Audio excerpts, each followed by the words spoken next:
चलिए आज एक ऐसी शक्ति की बात करते हैं जो तब काम आती है जब लगता है कि सारे रास्ते बंद हो गए हैं।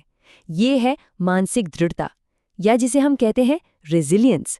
मतलब वो हिम्मत जो तब भी हमें आगे बढ़ाती है जब पूरी दुनिया कहती है बस अब रुक जाओ। हम सबकी जिंदगी में कभी ना कभी वो मोड़ तो आता ही है जब कोई चुनौती एक पहाड़ की तरह सामने खड़ी हो जाती है, और तब मन में बस एक ही सवाल उठता है, अब क्या किया जाए। इस सवाल का जवाब पता है, बाहर नहीं, हमारे अंदर ही छिपा है, एक ऐसी ताकत में जो हम सब में मौजूद है। तो चलिए जरा करीब से समझते हैं, आखिर ये रेजिलियंस, ये मानसिक दृढ़ता है क्या चीज। देखिए, सबसे पहले एक बात दिमाग में साफ कर लेते हैं। रेजिलियंस कोई जादू की छड़ी नहीं है जो सिर्फ कुछ किस्मत वालों के पास होती है। नहीं, ये वो मानसिक शक्ति है जो हर इंसान के अंदर है, बस उसे जगाने की, उसे पहचानने की जरूरत है। अगर इसे आसान भाषा में समझना होना तो इसके 3 सच हैं। पहला, गिरकर दोबारा उठ खड़े होने की कला। दूसरा, मुश्किल से मुश्किल हालात में भी अपना दिमागी संतुलन, अपना आपा ना खोना। और तीसरा, हर हार को एक नाकामी की तरह नहीं बल्कि एक सबक की तरह देखना। यही 3 बातें मिलकर रेजिलियंस की नींव बनाती हैं। ठीक है, ये सब तो समझ आ गया, पर इसकी जरूरत ही क्यों है? वजह बहुत सीधी है। जीवन जब भी हमारे सामने कोई चुनौती फेंकता है ना, तो हमारे पास हमेशा 2 रास्ते होते हैं, और हमारा चुनाव ही तय करता है कि हम कहाँ पहुंचेंगे। एक सच ये है कि जिंदगी की मुश्किलें किसी को नहीं बख्शती, वो सबके हिस्से में आती हैं। फर्क सिर्फ इस बात से पड़ता है कि उस मुश्किल के आने पर कोई इंसान चुनता क्या है। पहला रास्ता है टूट जाने का। इस रास्ते पर चलने वाले लोग क्या करते हैं? वो हालात को दोष देते हैं, कोशिश करना ही छोड़ देते हैं, खुद को कमजोर मान लेते हैं और बस दूसरों से अपनी तुलना करके दुखी होते रहते हैं। और फिर आता है दूसरा रास्ता, और मजबूत बनने का। इस पर चलने वाले हालात को स्वीकार करते हैं, बार बार कोशिश करते हैं, खुद पर भरोसा रखते हैं और अपना पूरा ध्यान सिर्फ और सिर्फ अपनी ग्रोथ पर लगाते हैं। इस अंदर की ग्रोथ को समझने के लिए ना, बांस के पेड़ की कहानी से बेहतर कुछ भी नहीं है। एक ऐसी कहानी जो सिखाती है कि असली मजबूती दिखती नहीं है, वो बनती है धीरे धीरे। जरा सोचिए, एक बांस का पेड़ जब उसे लगाया जाता है तो पहले 5 साल तक वो जमीन के ऊपर 1 इंच भी नहीं बढ़ता।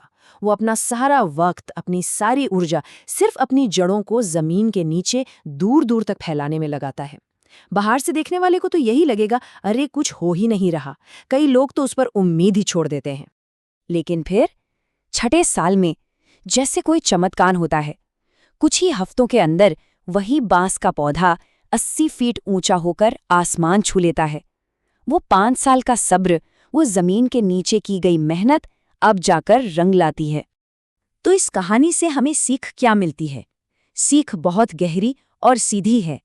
असल ग्रोथ, असल मजबूती हमेशा अंदर से ही आती है। वो तैयारी जो दुनिया को दिखाई नहीं देती, असल में वही सबसे ज्यादा मायने रखती है। तो ठीक है, कहानी समझ आ गई, पर सवाल अब भी वही है कि ये अंदरूनी जड़ें मजबूत कैसे करें, ये अंदरूनी ताकत कैसे बनाएं? इसका जवाब रेजिलियंस के 3 स्तंभों में, यानी 3 पिलर्स में छिपा है। एक ऐसा ढांचा जो किसी को भी अजेय बना सकता है। एक अजेय इंसान इन्हीं 3 स्तंभों पर टिका होता है। सबसे पहला, स्ट्रेस को हैंडल करने की क्षमता, मतलब दबाव में घबराना नहीं बल्कि उसमें से रास्ता खोजना। दूसरा, इमोशंस को कंट्रोल करने की कला, मतलब भावनाओं में बह नहीं जाना बल्कि उन्हें समझकर सही दिशा देना। और आखिर में तीसरा, हर हाल में आगे बढ़ने का जज्बा। हालात चाहे कितने भी खराब क्यों ना हो, रुकना नहीं है, बस चलते रहना है। तो चलिए पहले और शायद सबसे जरूरी स्तंभ पर थोड़ा और गहराई से बात करते हैं। दबाव में शांत रहना, या जिसे हम कह सकते हैं स्ट्रेस मास्टरी। एक बात हमेशा याद रखनी चाहिए, स्ट्रेस फ्री जिंदगी एक कल्पना है। दबाव तो आएगा ही। एक रेजिलिएंट इंसान की पहचान ये नहीं है कि उसकी जिंदगी में स्ट्रेस नहीं है, बल्कि ये है कि वो स्ट्रेस के दौरान व्यवहार कैसे करता है। असली परीक्षा तो उसी घड़ी में होती है। तो इसे मास्टर कैसे किया जाए? इसके 3 सीधे साधे कदम हैं। पहला, पैनिक बिल्कुल नहीं करना है। ये समझना कि घबराहट से समस्या सिर्फ और बढ़ेगी। पहला काम है खुद को शांत करना। दूसरा, सिचुएशन को समझना है। समस्या को इमोशन से नहीं बल्कि लॉजिक से देखना है, उसके टुकड़े करके समझना है। और तीसरा, डिसाइसिव एक्शन लेना है। जब समझ आ जाए कि क्या करना है, तो फिर बिना देर किए, बिना कोई बहाना बनाए वो कदम उठाना है। तो आखिर में बांस के उस पेड़ को एक बार फिर याद कीजिए।